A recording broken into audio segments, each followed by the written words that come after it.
Pernikahan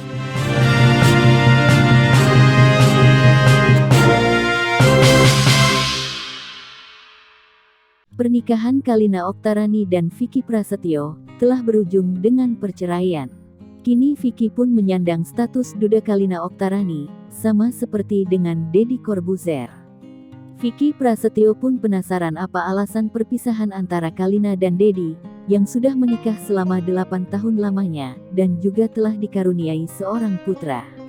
Hal itu ditanyakan oleh Vicky saat menjadi bintang tamu di YouTube Deddy Corbuzier Podcast. Rasa penasaran Vicky Prasetyo pun lantas dijawab oleh Deddy Corbuzier. Dikatakan bahwa perceraiannya dengan Kalina dalam kondisi tanpa masalah. Jujur aja, kalau gue cerainya baik-baik, jawab Deddy. Kalau baik-baik enggak ada cerai, timpal Vicky lagi. Lebih lanjut, Deddy pun mengatakan bahwa semasa menjalin biduk rumah tangga dengan Kalina Oktarani, ia bukan merupakan sosok suami yang baik. Gue cerai mungkin, gue bukan suami yang baik lah. Tanggung jawab sih, tanggung jawab, tapi saat itu gue mungkin bukan suami yang baik, tukas Deddy Corbuzier.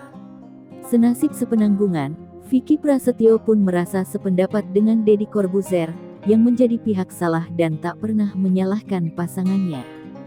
Sama, gue juga. Di semua media, cari tayangan gue menyalahkan pasangan gue atau orang lain. Gak ada gue menyalahkan diri sendiri, tapi kita berhak memilih jalan ke depan, timpal Vicky.